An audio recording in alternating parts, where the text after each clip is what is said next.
Benji, as a spiritual leader, how do you deal with that challenge? I think it's a really important challenge.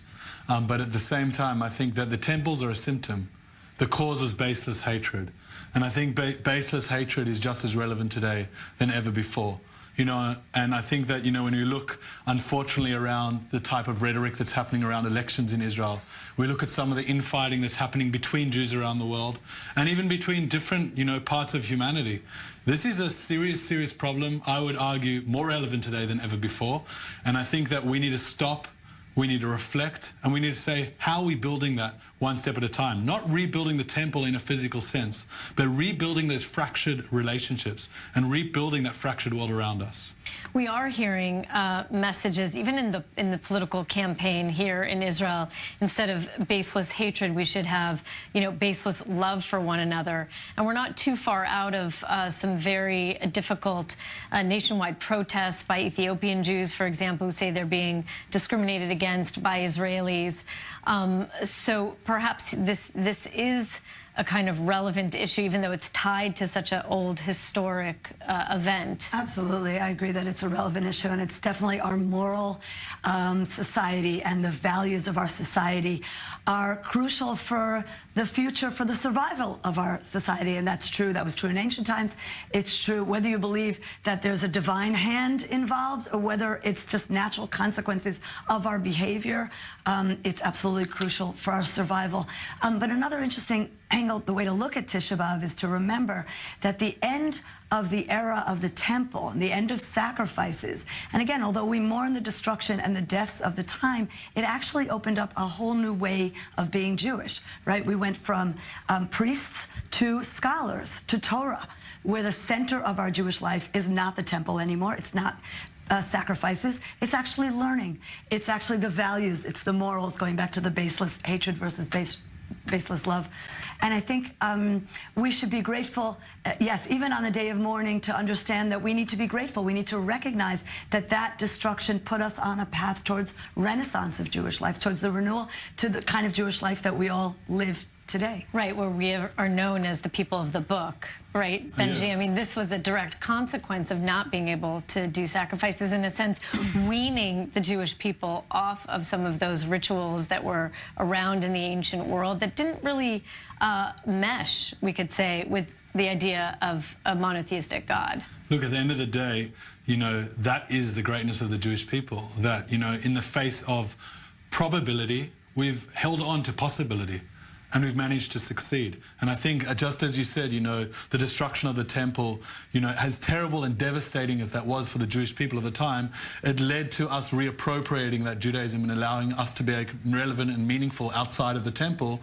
I think we have that same challenge today. And, you know, I work with Mosaic United, which really works with organizations, philanthropists, and the leaders around the world to say what is relevant, what is engaging, and what is meaningful to the Jews of the next generation, to 12 to 35-year-olds. How can we make sure that we can really make it meaningful in that way? And I think if our response to the destructions of the temple was reappropriating in Judaism in that way, how do we do it today?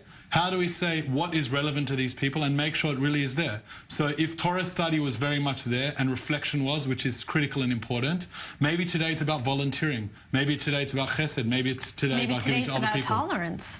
There's tolerance no for tolerance. Jews that are different than, you know, the ones who go to synagogue, than the ones who have different color skin, than the ones who marry women. Maybe some Jews are marrying men and women are marrying women. I think Judaism, at the end of the day, is being played out today, of course in the synagogues and in the schools, but much more outside of them.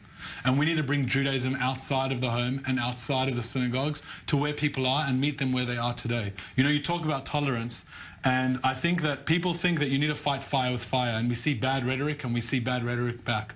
At the end of the day, you fight fire with water. The greatest way to destroy a fundamentalism of hatred is with a fundamentalism of love. And therefore, that's the true solution to the age-old problem that keeps repeating itself in different ways. Right, and even with light. Right? Right.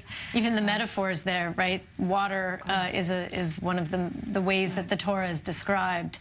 What about when we talk about a third temple, Noga? This is needless to say, a very controversial idea associated with some very extreme parts of the strictly Orthodox world, this need to rebuild the Third Temple. Do we need to rebuild the Third Temple?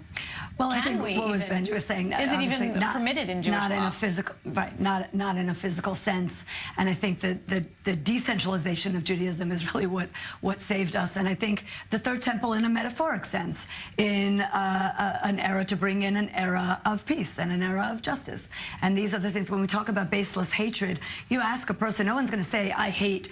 Baselessly. Everyone always thinks they have a basis to their hatred. But to be able to pick up a mirror to ourselves, to us as a society, and to say, well, hating a person because they're different, because they're the other, right? At the secular yeshiva, we talk a lot, we use a lot of text around this time of the year to talk about the other and the different. And are we afraid, is there hatred because of fear of the different? Are they, our fear of ourselves, of them trying to change us, that we're going to lose our identity because of the other?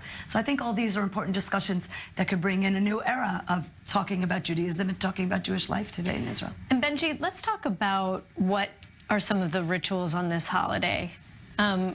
No food, no water. I mean, as strict as Yom Kippur. Yes. I mean, at the end of the day, I think one of the things we really need to mourn is that we don't appreciate the fact that we need to mourn. We don't even understand what it means. You know, I live in Jerusalem. We see a vibrant place. We see incredible technology. We see great things happening. But what does Tisha B'Av really come to mourn? It comes to mourn the fact that there is disease in the world, that there is famine in the world, that there is war in the world, that there is indifference. And at the end of the day, what it does to stop and not to eat and not to drink and not to think of these bare necessities and these basic needs we have, forces us to reflect on, number one, what we have to be grateful for, but number two, how much further this journey really is. And I think, you know, it's a problem of the privileged that we ultimately don't appreciate the fact that we don't appreciate the fact that this is missing.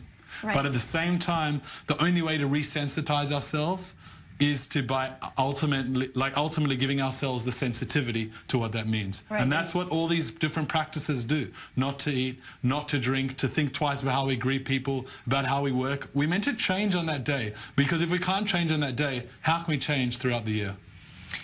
We'll leave it on that very provocative and deep thought. Thank you so much, Benji and Noga, for joining me. Great discussion.